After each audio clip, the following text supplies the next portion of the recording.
आदाब, नमस्कार। मैं अशफाक शेख और आप देख रहे हैं न्यूज जनता तक। आइए नजर डालते हैं आज की कुछ छोटी बड़ी खबरों पर।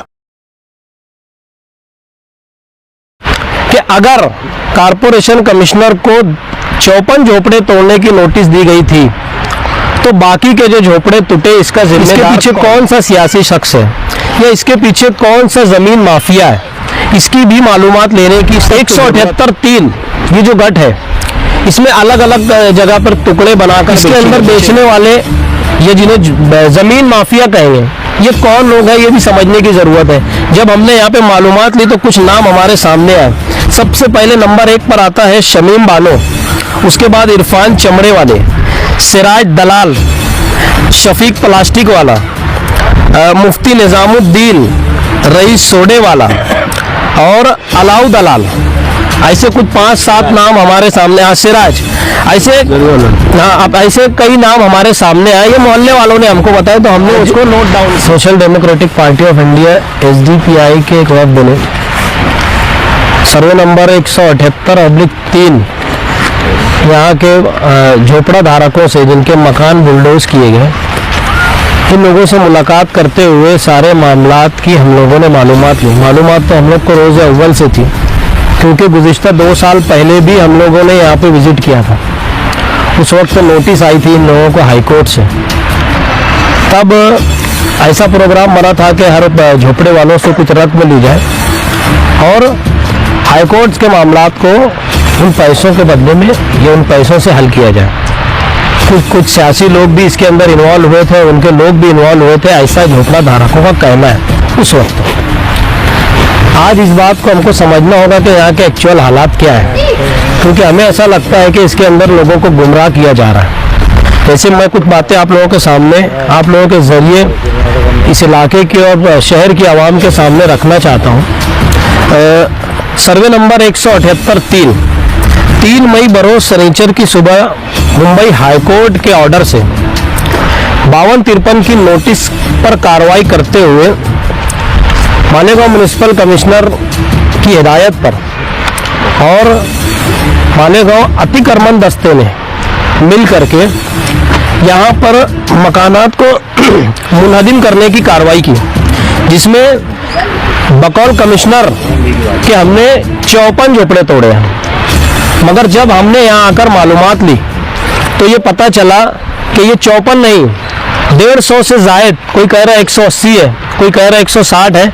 हम ऐसा समझते हैं कि 150 से ज़ायद मकानात को मुनहदिम किया गया।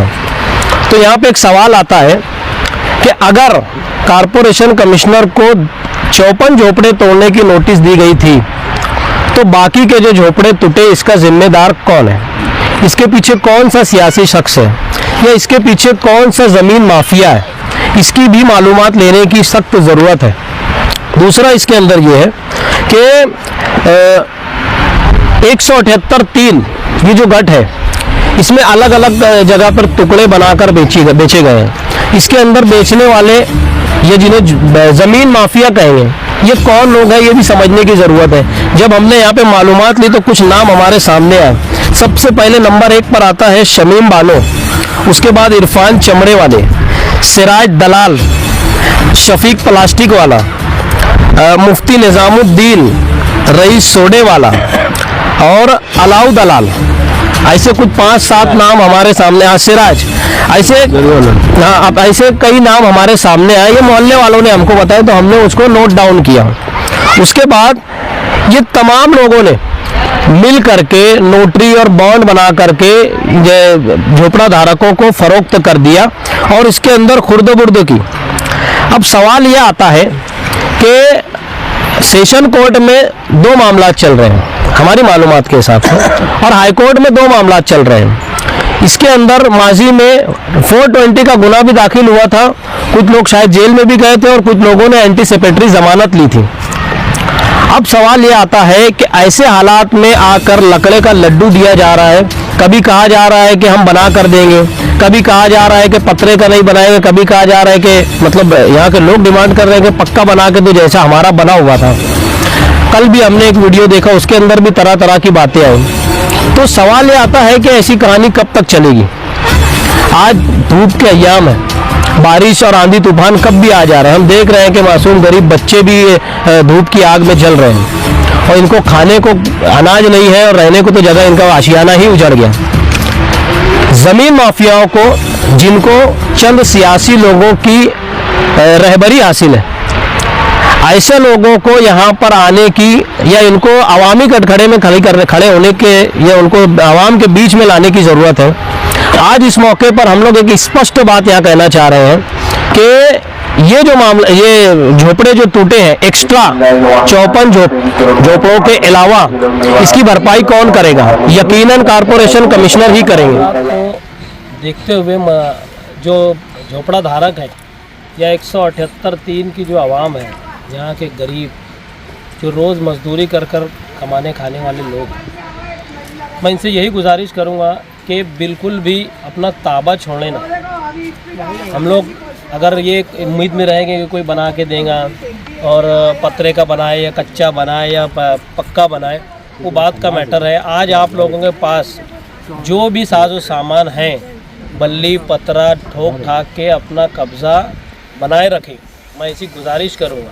क्योंकि आगे अगर कोई मामला हुआ तो ये चीज़ हमारे लिए फेवर में जाने वाली है। अगर हम जगह खाली छोड़ें, जैसा कि आपका बहुत सारे लोगों को यहाँ पे मालूमात है इस चीज़ की कि ये ट्रक टर्मिनल रिजर्वेशन बताया जा रहा है, अगर जगह खाली रही तो यकीनन कॉरपोरेशन इसके ऊपर दूसरे कोई इकदाम उठाने से पीछे नहीं हटेगी। इसी के साथ साथ मैं तमाम शहर की आवाम से ये अपील करूँगा कि जो लोग नोटरी और बॉन्ड पर व्यवहार कर रहे हैं, जैसे कि यहाँ पे पीछे हम देखेंगे नाले की जगह भी पाट कर बेच दी गई।